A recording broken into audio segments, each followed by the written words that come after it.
The cellist Matt Haimovitz has been hailed by critics as a ferociously talented cellist who brings his megawatt sound and uncommon expressive gifts to a vast variety of musical styles. In addition to a grueling touring schedule pre-COVID, he also teaches an award-winning cello studio at McGill's Schulich School of Music. Haimovitz made his debut with the Israeli Philharmonic under the direction of Zubin Mehta at the age of 13, and has gone on to perform as soloist with the Berlin Philharmonic, the New York Philharmonic, the Boston Symphony Orchestra, to name just a few. He is a graduate of the Juilliard School, where he studied with the renowned cellist Leonard Rose and graduated from Harvard, magna cum laude. He has recorded several CDs on various labels and has just recently put out a sumptuously gorgeous album of French music called Mon Ami Mon Amour. Joining me virtually through Zoom is Matt Haimovitz. Hi, Matt. It's great to meet you. And I want to just take a second to say what a fantastic CD this is. I love French music, and it has been playing a lot in the background as I've been scheduling for the station ever since I got the tracks from Amanda at Crossover Media. It's just a beautiful disc. Thank you so much. It's great to hear, because we're doing a lot virtually these days, so it's nice to get some feedback. Thank you. No, it's a lovely disc. I want to first, start out with the question: what have you been doing during the pandemic? I realize concertizing and touring is somewhat out of the question, but what have you been doing to sort of keep yourself occupied during this whole pandemic thing?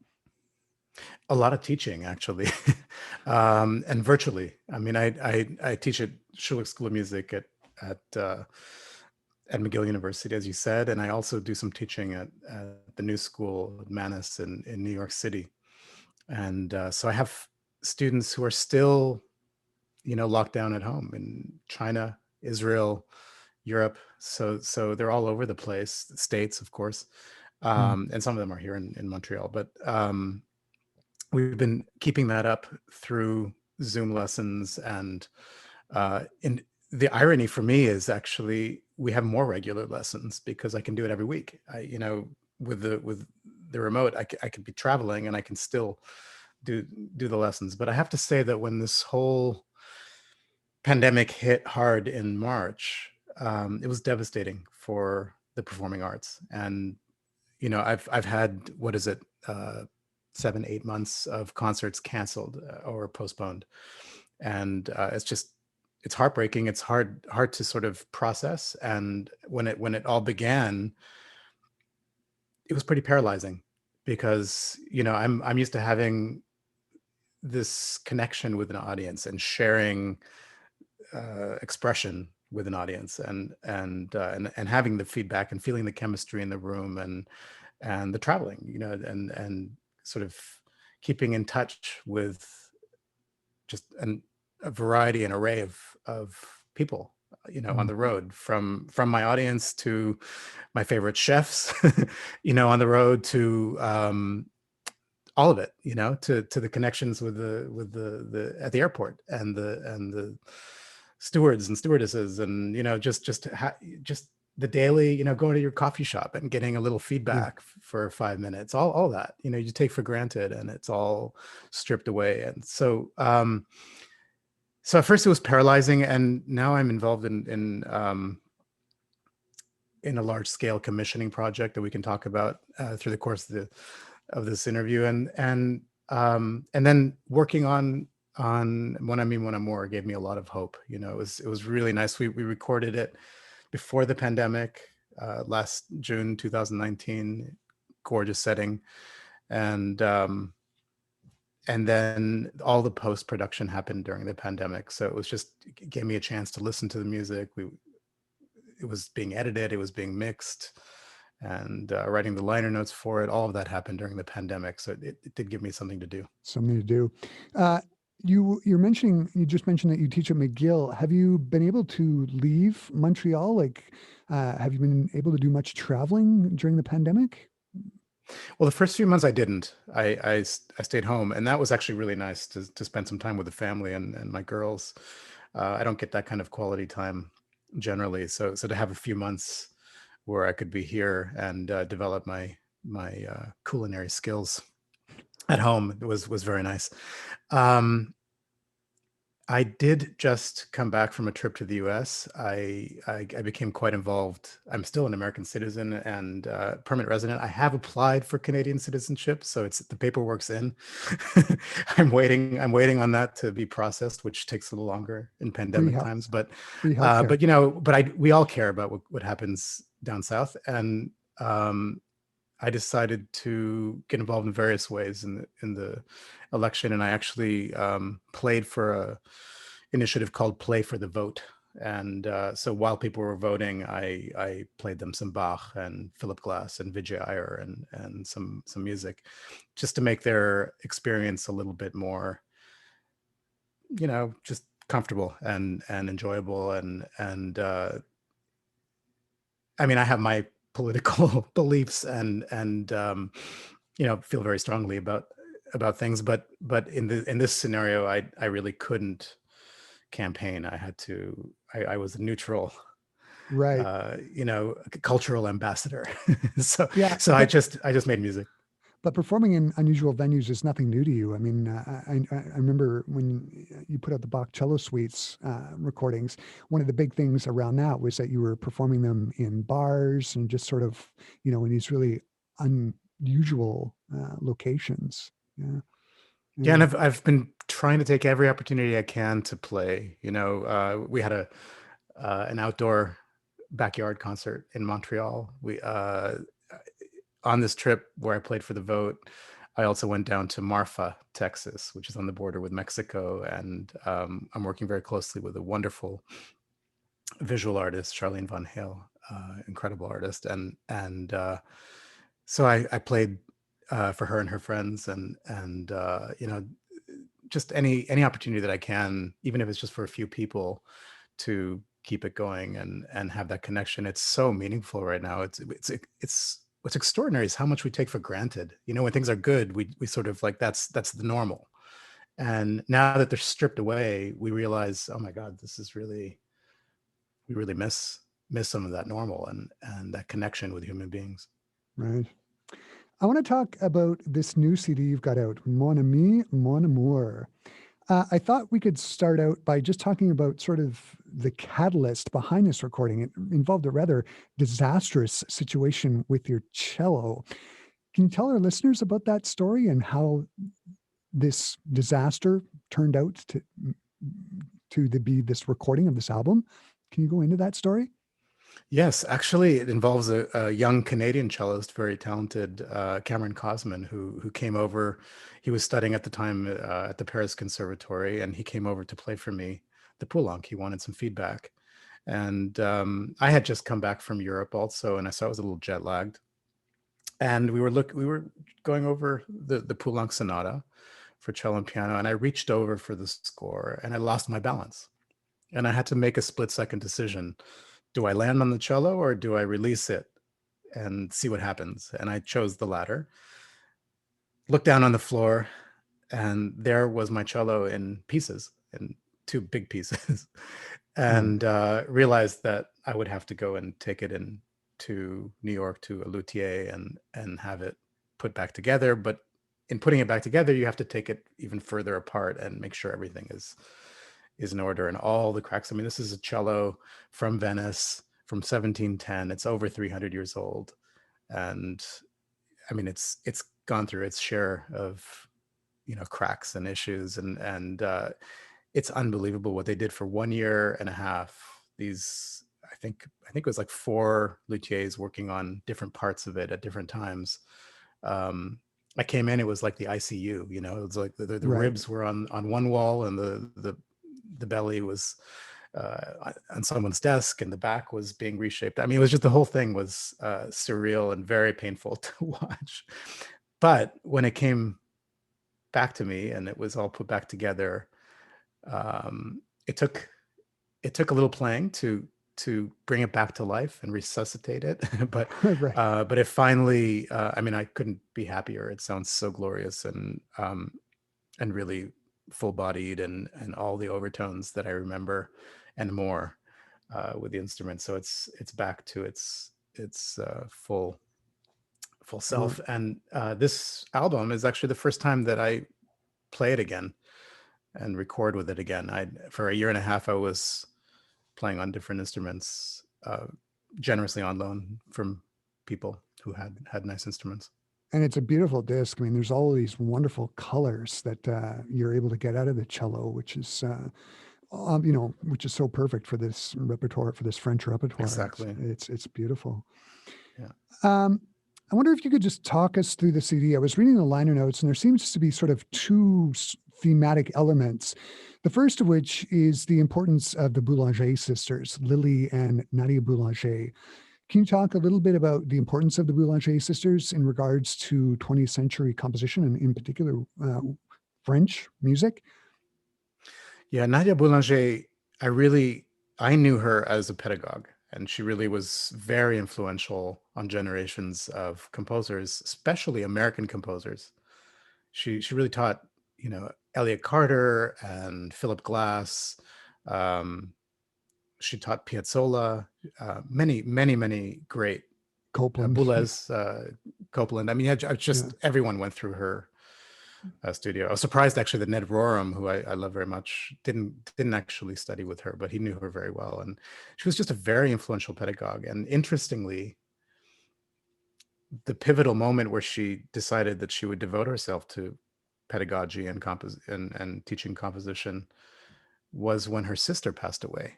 She really believed very strongly that her sister Lily was the great compositional talent and one of the most important female composers of the 20th century. And when she passed away, Nadia decided that she would not compose anymore, that she would just teach. And one of the fun things about putting an album like this together and sort of rounding out a French program is I didn't know about these either of these pieces by the sisters. I didn't know that Nadia wrote an original piece for cello, the three pieces, Right. and I didn't know of Lily Boulanger's two pieces for actually those are for violin and piano, and I arranged those for cello. So so it was nice to kind of reunite the two sisters together and put them on one album. I mean, they're short pieces, they're gems, they're everything one associates with French music in terms of the color and the texture and a lot of characters. so much character, so much, yeah. They're just gorgeous and of course influenced by sort of Fauré and Ravel, and I mean just some of the early Saint-Saëns, of course, and early French style. But they're beautiful, and I wish Nadia had not stopped composing, and I wish, of course, that Lily did not come to a tragic, way too youthful. Yeah, and she would have done incredible things. I remember Nadia Boulanger, she was really hard on herself when it came to composition. And I also remember I saw a video once with Leonard Bernstein where he's talking about Nadia Boulanger, right. And he's saying that she had ears that just did not miss anything. They heard all things at all times. She was just such a force. Yeah, I'd forgotten, of course, Lenny studied with her. I heard many stories from a bunch of her students, but mostly from Philip Glass. Yeah. I heard many stories about her. She was tough. She was tough on him, but she also was perhaps what is really important in a great teacher is that every single one of her students sounds completely different. And she, my understanding is she encouraged that in her studio. I mean, there's this great story with Astor Piazzolla where he was sort of like, he went in and he was sort of composing music that he thought she wanted to hear. And then it wasn't until she heard some of his tango music that she suddenly said, this is your voice. This is, And I think it's the same kind of thing with Philip. She was very hard on him, but then encouraged him when he sort of started to find his own path and really veered away from all the serial kind of over complexity of what was going on. He started doing his own thing and kind of somewhat simplifying things down to their basic building blocks. And that's when she sort of encouraged him and said, okay, you've got something, and really supported him. I was one of I guess the second sort of theme that runs through the disc is this idea that a lot of the music sort of frames the two world wars. Was this a conscious decision, or was this did it just sort of work out that way? I mean, It the worked out Poulenc, that way. Yeah, it's. I'm sorry what about the the Poulenc. the Poulenc Sonata, it was written right after the Second World War. I mean, it seems obvious that you would play it after this tragic accident with your cello, but the Debussy and the Ravel Kaddish, it's all there. It was either a lot of these pieces were written either at the beginning of a world war or right at the end of the world war, and so you're saying it was just sort of a I I think there's a novel in the Poulenc. I think something caused my cello to break in that moment, during this Poulenc. And Cameron actually had at that time a cello on loan from the Canada Council. It was the Stradivarius, the Bonjour Stradivarius, which is interesting because it's named after Bonjour, the French uh, patron right. and cellist. So something about having that cello with the French name in my room while we're working on Poulenc led to this cataclysmic sort of moment. And yes, I mean it's kind of amazing. Not only did he finish it after the Second World War, but he started it before the world. I mean, he started in 1940, and it took 8 years to complete. And so for me, it's very actually a hopeful sign, because here we are in pandemic, and a lot of our aspirations and our dreams are being put on hold, and we sort of need to take a break to some extent, but ultimately we will complete our projects, and we will continue, and life goes on, and life is celebrated no matter what. And I think that the Poulenc is sort of the perfect, it just epitomizes that feeling of persevering and celebration, and just embracing all of these emotions that we go through in hard times, dark times, and then coming out of that more hopeful feeling. But yeah, I mean, a lot of it was chance. I didn't know the Mio piece, the elegy, which is written in 1945. It's actually maybe my favorite track on the album. The it's just I find it hauntingly beautiful, and also I like the fact that he wrote it in the Bay Area in California. That's kind of a hometown for me. I grew up in Palo Alto and San Francisco, and so that it's nice to know that he made it out of Europe in the 1944, 45, and then wrote this piece right when he started working at Mills College. Right. One of the things I love about French music is there's all these wonderful colors and textures that you find. It's not homogenous. It's almost like the composer is trying to find new ways to um, create new sounds. And for me, it's Debussy and Ravel that and on the CD, you're performing the Ravel Kaddish and the Debussy cello sonata. I always find it amazing that these two composers can create all these wonderful sounds and textures with just these uh, two instruments. It's really amazing. And on the disc, for me, it comes across in the Debussy. The Debussy is beautifully played, as is the Ravel, but the Debussy in particular I find in particularly very striking. Hmm. The Debussy is really interesting, and like as you say, it's a really great example of he set out to create a very French voice, a French style. You could go even further and say a nationalist style. He was very gung ho to write the 6 sonatas. He only got to 3, but he's looking back at Baroque music, and he's sort of asking himself, what is French music? And yet it's very much a reaction to Beethoven, who put cello and piano on the map.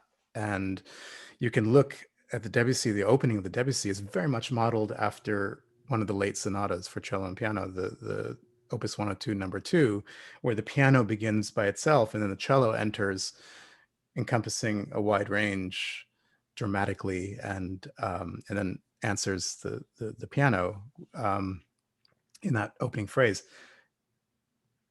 There's no question, and just the way that it's so organic. From just Debussy takes a very very small building blocks and just creates a whole world out of it. So yes, he's bringing in the Frenchness of what we associate with the color and the texture and the different timbres, pizzicato and harmonics and ponticello, and even having a humor, vibrating open strings and this kind of thing. He's asking for the impossible, actually, in terms of color sometimes. But all of that is we associate very much with French music, but at heart, he's really continuing Beethoven. And so he can't get away from this Germanic sort of foundation. And so for me, that the tension there is unbelievable in that piece, in terms of wanting to break out, say something new, create something French, and yet knowing and grappling and wrestling with established norms and this Germanic tradition. It's really fascinating, and actually it's a great sort of step, or maybe metaphor for what is going on with systemic racism. And maybe that's a stretch, but I mean, just in terms of all of us trying to understand what has happened for years, and sort of trying to push things forward, but grappling with a past. Right. I have to ask, is this the first CD of French music that you've recorded? And what is it about French music that you find particularly rewarding to perform? Well, I love to sing on my cello, and I love to, and I really admire, I love art, visual art, and I can't do it. I'm a terrible painter. My daughter's fantastic, actually. She's doing beautiful things, but I really appreciate it. I really love it. And I deal so much in the world of the abstract with instrumental music. And so both to have words to sort of give something more concrete meaning, and to sort of give it a base, and then also the visual, being able to visualize and have a story, a narrative, picture. I just admire that greatly, and for me, that's very important in this French music. And playing the Ravel, for example, the Kaddish. I have the words, I have the sound of the words. The harsh consonances of the Hebrew and the vowels, and I'm thinking about that while I'm playing, and the cantorial aspect of that. So that's not specifically French. That's a Jewish cantorial style, but Ravel captures it unbelievably well. He's not Jewish, but he somehow understands the Jewish soul in terms of what he does and how he frames that melody. So yeah, for me, I love being able to sing, and these French composers really do that with their music. And I mean, in a case like the Ravel Kaddish, the cello is the cantor. I mean, pure D simple. That's it. And Ravel just writes some beautiful music. Yeah, he does. It's amazing what he does. Actually, very simple, and just but right on. It's just cuts to the heart. Mm-hmm. Aside from the amazing playing on Mon Ami Mon Amour, you're teamed up with Mari Kodama. Am I saying that right? Mari. Is it Mari or Mary? I think it's Mari. I call her Mari. I hope that's okay. I'll ask her. We play her, but I say Mari, but because she's Japanese. But anyway, how did you meet her? And have you performed with her before? She's a wonderful accompanist on this CD. How did you two meet? Well, first of all, amazingly, it's her first chamber music recording. She's only recorded solo, and concertos. So that's interesting to me. We met through her husband, Kent Nagano, who I've been playing with for years. Ken Nagano, conductor of the OSM. Yeah. OSM, and well, I knew him when he was conductor of the Berkeley Symphony, 25 years ago. So I mean, I've known Kent for a long time, and we did some things also with the OSM. And I got to know Marie through Kent, and they together had a festival in San Francisco, which was lovely. It was a small, intimate chamber music festival where we played for a community in San Francisco, maybe 150, 200 people at a time. Really, as chamber music should be, just a really wonderful, very communal feeling. And we have been playing ever since, and have been talking about recording. And we were working on the Poulenc also and the Debussy Sonata, but I didn't know what we would end up doing. And then this story happened with my cello, and I sort of wanted to make lemonade out of out of what happened, and do something with it that was positive. The CD is recorded on the Pentatone Oxengale series label. I understand you have a vested interest in this label. Can you talk about that? Well, actually, it's Oxengale's 20th anniversary year this year, and we were going to party hard, but thanks to the pandemic, we can't do that. So we'll do something maybe for the 21st. Oxengale and Beethoven. Yeah, I mean. Well, we have Beethoven. We have on period instruments. We have the sonatas for cello and piano. That was fascinating a couple of years ago, and we started the relationship with Pentatone with the Beethoven sonatas 5 years ago, and it's just been a wonderful, really very fortunate collaboration between the two labels. Pentatone is in Amsterdam. For the first time, our music is now available worldwide. We were sort of focused on North America, and it's very difficult as artists to also be involved in marketing and distribution and everything else that goes into it. And we tried, but it's so nice to have the expertise of a label like Pentatone. So I'm just going to back up a bit. Is it my understanding you started Oxengale Records? Am I right in that? That's right, with Luna Pro Wolf, composer, and we started it back in 2000 with my first rendition of the Bach cello suites, and we also worked on a fine art book, limited edition book that nobody knows about really, but it's actually in some wonderful collections like Harvard and Yale, and some nice book collections, but most people don't know that we started that way. So I guess the sort of next question is, why start a record label? What was the advantage? Well, you have to kind of go back to that time of 2000 where the record industry was really kind of imploding. I was just ending a 10-year relationship with Deutsche Grammophon, with Universal, and I was exclusively recording for them. And from the first moment that I started recording at the age of 17, I was really drawn to that medium. I really loved the process. It's a very different experience from performing, and just the idea of making something and having something concrete and documenting. I really, I didn't want to give that up. So inspired, at that time we were living in Western Massachusetts in Northampton, and very much took inspiration from the singer-songwriters around us. And there were some indie folk labels, and we thought, why can't we do that for classical? And so we were one of the first artist-led labels to start out, and we just started recording on our own, produced some CDs, put it in the back of my car, and went out on the road and started playing these alternative venues that you talked about, and ended up then 2 years later on a 50-state tour playing living American composers. It was an album called Anthem, and just from there we started doing more and more, and gradually developed better distribution, and finally now it's really kind of an ideal symbiotic Right. relationship with Benetton.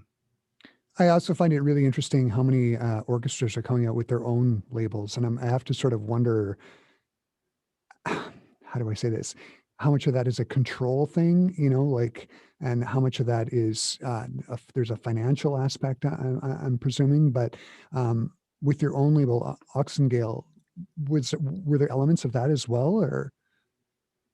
Absolutely. I mean, I was tired of, having to go and talk up what I wanted to work on and record and convince anybody that this was important. That decisions were being made by, okay, what's selling? Okay, we need another one of those crossover things or whatever it is. Um, it was, for me, it was really important that we work on what we want to work on and then figure out how to build an audience for it. Right. It has to go in that direction. And um, with Oxengale, we still own all of it, all the copyrights for everything. So whatever, if somebody wants to use it in a Martin Scorsese film or something, no problem. we can do it. I don't have to ask anybody's Right. permission for that. And um, you know, others have done it. I mean, you look at now. I work closely with Philip Glass and the Orange Mountain label. I mean, Philip is a great model. He it's his own label, his own publishing. It's all in house, and having that um, has now, in retrospect, looks like a good move. I mean, there's something nice about having a big label also push but the problem is that they don't have a long attention span. So I mean, even the very, very top artists, they'll get some attention, but it won't be consistent. It won't be, and if something's really important, you see it even in film. You see some of the very top A-list actors taking smaller parts in indie films because it's important to them. They want to do that and challenge themselves artistically. So it's ideal if you can maintain control over your own work and determine the pace of what you want to do. Yeah, and I mean, the industry, it's so different. There's albums are not such a thing anymore. It's now tracks that you're downloading. You know what I mean? Like it's the actual Not even downloading, you're streaming. Yeah. No. Yeah. So It's all, it's yeah. so I guess in some ways, the more control you have over what kind of content you're putting out, all the better. And if it's great content, then people are gonna want to download it and listen to it. I mean, yeah, it's anyway. Tangent. No, it's a very interesting subject, and I think I'm actually optimistic about what's happening, and for a couple of years, like, the dust was settling, and it's starting to become a little bit more clear. But there are a lot of interesting developments that I think we're in for some good Yeah. music actually in the next couple of years. hmm This is a really amazing record, Matt. Where can people get copies of the tracks? And if people want to follow you, where can they go to keep up with what you're doing? Oh, that's a good question. I'm not the best right now. I have to update some websites and things like that. Um, you can stream it everywhere, and amazingly, Apple Music, Spotify, YouTube, all of these guys are really giving the albums really nice attention, including it in playlists, and so very grateful for that. Um, I think Spotify is a good one, actually, because we make some announcements there, and there's a sort of there seems to be a monthly listenership, which is substantial, and it's nice to see that grow. And I think we'll just Facebook, and social media, Instagram. I don't tweet that much. Right. I sort of retweet, but I should do a little more and get more engaged, especially right now. Any contact, any feedback from people is so meaningful right now. So please, if you do listen to the album, please, let me let me know your thoughts and feedback, good, bad, everything. Just it would be nice to kind of get a conversation going in this time where I don't have a live audience for the most part. Right. I'll wrap it up this way. What's next for you? Do you have any concerts in the future that are still on that haven't been canceled due to COVID-19? Are you going to put out another recording? What's up next? Yeah, there are a bunch of concerts in the spring. We'll see if they happen. Summertime is essentially what I was supposed to do in 2020. It's now happening in 2021. So hopefully, the vaccine will kick in by then, and we'll be able to do some in-person things. And what I understand is that by the fall we'll be kind of relatively back to normal is what the general medical consensus is, but we'll see how that all plays out. But right now I'm commissioning 81 composers in North America, so in the US, Canada, and in Mexico. And it started with a painting, the Botticelli Primavera, seeing it in Florence last year before the pandemic, and just being blown away by this and obsessed by this painting. My partner and I just couldn't get it out of our minds. And so we started to think about commissioning composers to interpret that painting. So there's so many narratives, Greek, Roman, humanistic. It's very it can be interpreted in many ways. Environmental, actually. And then we came to know the work of Charlene van Heel, this German artist. She had an exhibit at the Hirshhorn Gallery in Washington, D.C., and we were blown away. And we're amazed that she, after a long conversation of several hours about the Botticelli, she took down some of her paintings and just started working on Primavera 2020, and finished it right before the pandemic. But it's very prophetic and very powerful and dark. And so we're basically, we commissioned 9 composers and asking those 9 to recommend the next 9, and working our way that way. So it's a viral commission until we get to 81 composers, and we'll be starting to record those in January, and those will be released as singles. Each one will come out on the various streaming platforms, and hopefully I can figure out a way to premiere them, maybe on a truck in Texas or something. We're going to record in Marfa, Texas, which is a magical place. I was just there. I just came back from Marfa, and it's sort of the center of conceptual art. Donald Judd founded the Chinati Foundation there, and it's a very special. Like every corner in this town is picturesque, and you feel like you just click with your iPhone and you're a great photographer. It sort of, for me, begs the question. I know you do a lot of cello arrangements. Any chance of doing a cello arrangement of the Respighi interpretation of Primavera from the Botticelli pictures? I hadn't thought of that. That's a good one. When we're back on stage, we do have some ideas about a theatrical presentation of this, kind of going between the Botticelli and the modern interpretation of it. And I was thinking of some music from that period, from 15th century, right, to sort of work with and kind of segue between the modern solo cello pieces. But that's a good one. I'll have to review that one. It's a great piece. It might work well for incredible. So yeah, amazing. I love Respighi. Mm-hmm. Matt, I want to thank you so much for taking the time to talk to us today about this fantastic record, Mon Ami Mon Amour. Please keep in touch, and we would love to get a hold of any of your future recordings for airplay on the station. Thanks, Matt. This has just been a real treat. Thank you. Thanks for having me, and looking forward to talking again. Mm-hmm. Next time you're in Winnipeg, stop by the station for sure. Oh, great.